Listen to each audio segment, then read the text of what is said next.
Hey, welcome back guys to the channel dedicated to helping you earn more, spend less, and invest the difference. Giving you practical personal finance advice without all of the investing hype and fluff. So today we're going to be talking about some practical tips on how to save some money on your home internet service provider. I used some of these tips and I was able to save close to $300 a year, and I'm sure that at least a few of these tips can help you out as well. So let's get started. So tip number one, and it sounds kind of like a no-brainer, like it should be blatantly obvious, but the first thing that you're going to want to do to save some money is just to simply do a quick Google search and make sure that whatever internet service provider that you're using is actually the cheapest one in your area. Now, maybe it was the cheapest 3 years ago when you initially signed up with them, but that does not necessarily mean that they're still the cheapest. Maybe you had a new internet company move into your area or something like that that is significantly cheaper than what was previously available. So just do a 5-minute quick Google search and you might be pleasantly surprised at what you find. So moving on from the obvious, tip number two is you're going to want to actually pick a data plan that fits your needs. Most people significantly overpay for their internet service because they have way too fast of internet in their homes. It's just simply faster than what they need. So make sure you pick a plan that is adequate for your particular needs. So let's kind of go through a quick way to kind of sum up and see what kind of speeds you are going to need for the house. So let's say that you like to listen to some music on your phone or something like that. You stream Pandora or iTunes Radio or something like that.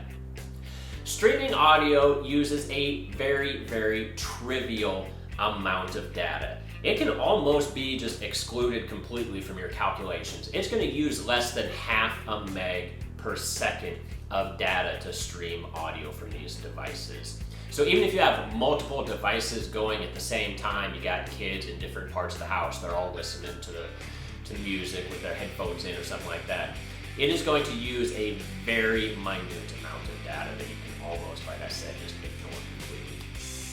Another popular option for what people use data on is if you're watching Netflix or something like that, some kind of internet streaming, Hulu, Amazon Prime or something like that. So for HD programming, you're going to want about 5 megabits per second. Or if you have a 4K TV, you're going to want somewhere between 15 and 25 megs per second, depending on which service you use. So for example, if you are a household of 4 people, and let's say you don't have a 4K TV, you just have the standard high-def TVs, you might need 5 megs for yourself watching TV in the den, maybe 5 megs for your spouse who's in a different room watching a different program, and then a handful for the kids on their iPads doing whatever it is that they're doing, or maybe they're streaming a movie themselves or something like that. So you might need somewhere between 10 and 20 megs tops. 20 would definitely get you through. That way all 4 of you guys could be watching a video on whatever device it is that you have, and it would work just fine.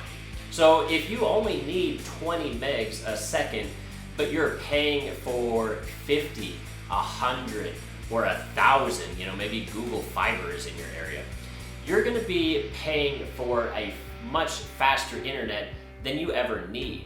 That extra speed is more or less completely wasted, and so you're just paying extra money. So make sure you pick a plan that fits your needs, because that's going to save you a lot of money right there.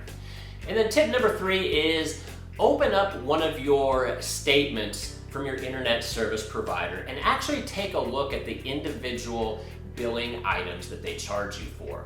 So I know Cox Internet Service, they give you one of these, fancy modem router Wi-Fi things, right? That, plugs into your wall, and this is what actually gives you the internet, right? But they charge you a rental fee for this thing, and they charge $10 a month, and these are crap. They don't replace these hardly ever, so these devices are very, very old, and they're garbage. I always had to unplug it and plug it back in to reset the modem because it would lock up and freeze, and I had all kinds of problems with it. and I was getting charged 10 bucks a month for it. So if your company does charge a rental fee for these devices, I would highly recommend going to Walmart, Fry's Electronics, Circuit City, Best Buy, online. I don't care where you go, you can buy these devices for very cheap. Usually somewhere between 100 to 150 bucks you can get a good device. And so that's gonna essentially pay for itself within the first year at 10 bucks a month. So I know I went out and bought one and it paid for itself within the first year, and I've been using it for the last 5 years on top of that. So just buying that device alone has saved me multiple hundreds of dollars over the years in rental fees. And if you don't know anything about electronics, you're scared that you're gonna buy the wrong product or something like that, or it's not gonna be fast enough or good enough or something like that, it's not really gonna matter.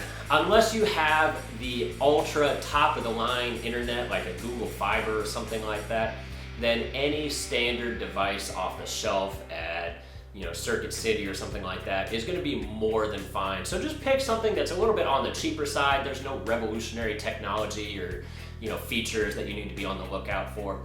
Just ask the customer service rep that's walking the aisles out there, what it is that they would recommend, and they can point you in the right direction. And that's gonna save you probably at least $100 or so a year just from the rental fees. And then tip number 4 is you can actually try to call up customer service and just tell them, hey, look, times are tough, money is tight, and I just can't afford your products anymore. Is there anything that you guys can do to lower your price? Otherwise, I'm gonna have to cancel my service starting on the 1st of next month. And this is a fantastic bargaining chip.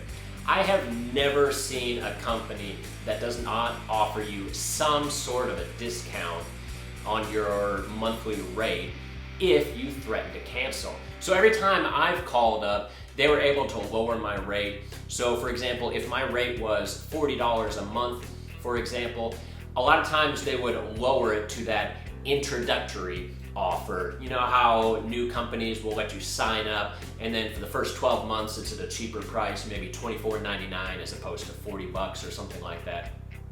And so they'll give me this introductory offer for another 12 months. And then once that introductory offer expires a year from now, I just give them another phone call and they revert back once again to that introductory offer. It's sort of a never-ending cycle. So just once a year I call them up and I save about 15 bucks a month. So that right there is close to $200 a year in savings. But one tip that I would give when doing this strategy is never call up and say that I would need to cancel immediately if you can't give me a discount. Because some companies don't give a discount. So it'd be really awkward then if you call them up and they just say, all right, well, I'm sorry to see you go, we'll disconnect your internet. Now you're just kind of out of luck, right? You look kind of stupid changing your mind and saying, no, wait, I'll figure something out, just keep my internet on, right? So I always tell them the first of the month, that way, if for whatever reason they don't offer me a discount, I have more than enough time to call them back and let them know that my situation has changed and I will be continuing to be one of their customers so that they don't turn off my internet.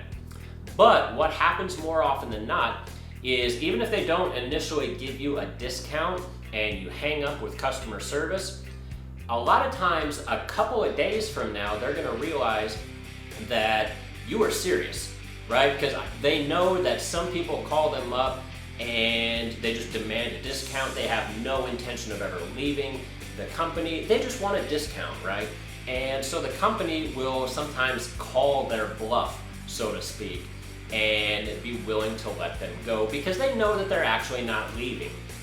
But once you hang up with them on the phone, they're like, oh, that guy was actually serious. Like, he's gonna be leaving on the first of the month.